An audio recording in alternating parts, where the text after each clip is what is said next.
Is my car fixed yet? It's the Studebaker. You know, the one with the little dog in the window that goes Carol Burnett made millions laugh for 11 years straight. But in 1977, she did Carol's childhood something that made her entire crew cry. The episode aired once and broke viewers' hearts. Critics called it brilliant. Awards poured in. But Carol never watched it again. Not once in 47 years. She said it was too real. The sketch hit so close to home she couldn't bear seeing herself in it. What made America's Funniest Woman refused to face her own performance. Carol Burnett was born on April 26, 1933 in San Antonio, Texas. From a very beginning, her life was surrounded by pain. Her parents, both alcoholics, were unable to care for her.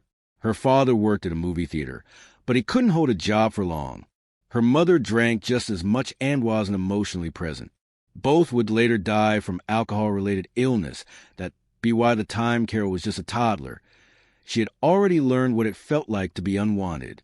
The people meant told over her most had chosen bottles over bedtime stories.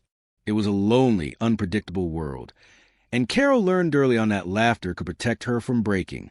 When her parents fully gave up on raising her, Carol was taken in by her maternal grandmother, Mabel White. In 1940, they left Texas and moved to Hollywood. But there was no red carpet waiting. They lived in a single cramped room in a rundown boarding house, surrounded by other broken souls. Addicts, mentally ill tenants, people clinging to hope while starving on welfare. Carol and her grandmother survived on $20 a week, barely enough for food, let alone a dream. But Mabel gave Carol what she'd never had before, unconditional love. She was poor, yes, but she was finally safe. In the midlife of that chaos, Carol invented an escape. She created a pretend twin sister named Karen. Karen was everything Carol wasn't. Confident, beautiful, always smiling. And Carol made her so real that even the other tenants believed she existed. She'd run up the fire escape, change clothes, change her hair, and reappear as Karen, charming and playful. Then minutes later, she'd return as Carol. The fact that these adults, many of them barely hanging on themselves, believed it says a lot about both Carol's acting skill and how much everyone in that house needed something joyful to believe in. But some escapes were more real than others. Every Saturday, Carol and her grandmother would go to the movies. Tickets cost 25 cents for two, more than 10% of their weekly income. For those few hours, Carol left behind the peeling paint, the shouting, and the fear. On screen, life sparkled. Stars danced. People kissed. There was food, beauty, and order. But when the credits rolled, survival came back into focus. They couldn't afford toilet paper at home, so they quietly steal it from the theater bathroom. They weren't ashamed. They were desperate. Even at 7 years old, Carol understood what it meant to be hungry for more than food. One day, sitting in that darkened theater, she heard Johnny Weissmuller's famous Tarzan yell echo through the room. It hit her like lightning. At home, she began mimicking it obsessively, perfecting every pitch and rhythm. She had no idea she was training her voice, building the kind off-beat control most singers take years to master. It was just a game, but it became a signature. That yell would later bring down audiences in laughter and applause during her live shows. What began as a child's imitation became one of the first tools in her comedy arsenal. By the time Carol finished high school, she had one dream: journalism. Her mother had always wanted to be a writer, and Carol felt obligated to finish what her mother couldn't. You said that was the goal, but when the time came tone roll, she faced a brutal reality. She didn't have the $50 needed to cover tuition. That's around $600 today. For most people, it would have meant the end, and for a while it seemed like it was. Then something strange happened. A stranger whose identity she never learned stepped in and paid the amount, and no strings, no explanation, just enough money to change her life. At UCLA, she planned to study journalism, but one elective theater class flipped her world upside down. In that room, something inside her clicked. She wasn't shy anymore. She wasn't poor or invisible. She was funny, loud, and completely alive. Her professors noticed it. So did her classmates. She could sing, act, and make people laugh in the same breath. Suddenly, journalism looked too small for her. She switched majors. It was risky, but for the first time in her life, she wasn't surviving. She was dreaming. That risk paid off quickly. And then her freshman year, she was named Most Promising Newcomer in UCLA's theater program. It was more than a title. It was a prophecy. It told her she wasn't crazy for chasing this dream. IT gave her the courage to push harder, to take the stage seriously, and to stop apologizing for wanting more than just survival. The award opened doors, giving her better roles in school productions and support from mentors who could see she wasn't like the others. She wasn't just another hopeful actress. She had the kind of spark you couldn't fake. Carol Burnett was just a college junior in 1954 working as an usherette for 65 cents an hour when her life took a strange turn at a party in San Diego. She wasn't there to celebrate. She was stuffing hors d'oeuvres into her purse, tobering home to her grandmother. That's when a sharply dressed stranger approached her. He wasn't in showbiz. He was a millionaire shipbuilder from La Jolla. Carol told him she dreamed off going to New York to make it on Broadway, but couldn't even afford UCLA's $43 tuition. The man made her an offer that sounded too good to be true. $1, 000 each for her and her boyfriend Don Soyen. But he gave them 3 rules. Never reveal his name. Only use the money to get to New York. And if they made it, they had to help others do the same. He didn't want credit. He just said someone had once helped him and he was paying it forward. His wife would later say he'd done this kind of thing before for gas stations, restaurants, and people chasing dreams. With $2,000 in hand, Carol and Don Pacupan left UCLA behind. They headed east in 1954, even though Carol had never been further than Texas. She didn't know anyone in New York, but she didn't care. She said later, "I didn't know enough to be scared." They landed in the city and checked into the Algonquin Hotel at $9 a night. It was too much. The money started disappearing fast. At one point, Carol broke down crying while making a collect call to her family, who begged her to come back. Then, right as she was about to give up, she heard a radio announcement. A hurricane named Carol was moving up the coast. She took it as a sign. Somehow, it gave her strength tosti. She soon found herself in a completely different world. The rehearsal club. It was an old boarding house for young women trying to break into the arts. For $18 a week, Carol got a cot in a share room with 4 other actresses. There was only one bathroom and one closet. But to her, it was paradise. She'd been sleeping on a couch back home. The place buzzed with energy. Girls practicing lines, singing, running around with curlers in their hair. To make ends meet, Carol worked as a hat check girl at night and auditioned during the day. It wasn't glamorous, but it was real. In March 1955, she and the Carol's Broadway career other girls put on a show called the Rehearsal Club Review and mailed out invitations to agents and producers. Big names like Marlene Dietrich showed up. That night, doors started opening. Her first big break came from something totally ridiculous. A love song about John Foster Dulles, the stiff, ultra-serious U.S. Secretary of State written by Ken Welch. It was a joke song, over the top and absurd. But Carol performed it so perfectly that it became her signature. The audiences went wild. She got invited onto the Jack Parr Show-Ann, then the Ed Sullivan Show. On January 6, 1957, she stepped out onto a Sullivan stage with her knees shaking. But by the end of her set, people were howling with laughter. In August that same year, she went back to perform the Dulles song again, plus a parody of Puppy Love. That ridiculous ballad turned her into the talk of New York comedy. For the next 5 years, Carol kept grinding. She had a small role on the Paul Winchell Show in 1955, where she played a ventriloquist dummy's girlfriend that led to a part alongside Buddy Hackett in Stanley, which only lasts a year. But in 1959, everything changed.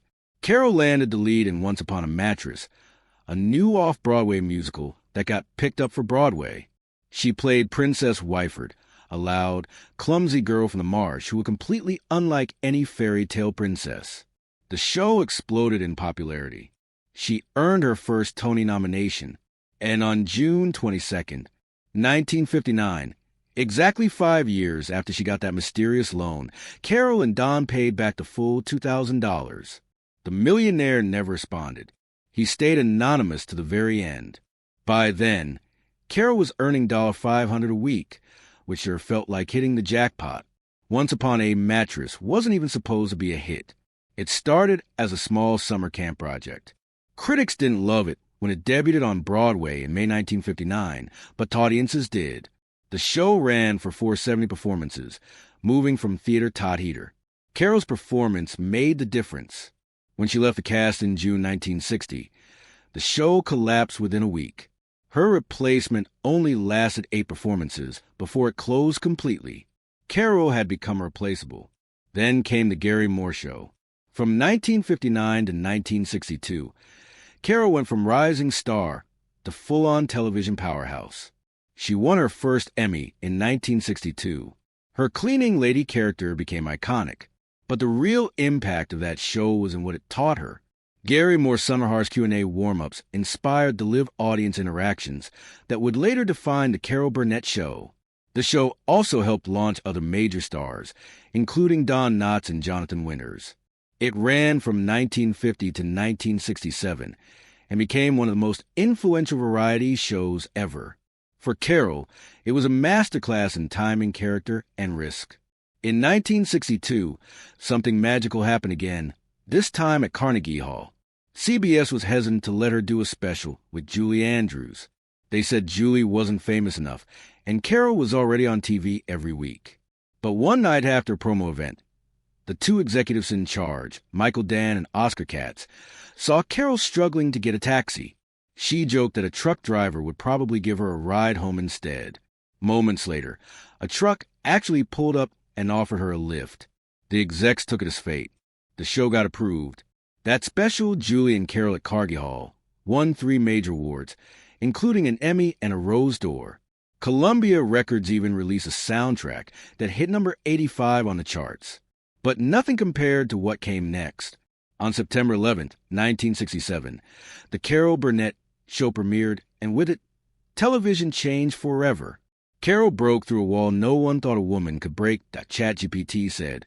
For 11 straight seasons, from September 11, 1967 to March 29, 1978, the Carol Burnett Show pulled in 30 million viewers every single week. That wasn't just good. It was historic. Few shows have ever reached that kind of audience. It became more than entertainment. It was an event. Time magazine even named it one of the 100 best television shows of all time. TV Guide placed it at 17. Variety ranked it 23. That's how big it was. But this wasn't just about big numbers. The show changed television itself.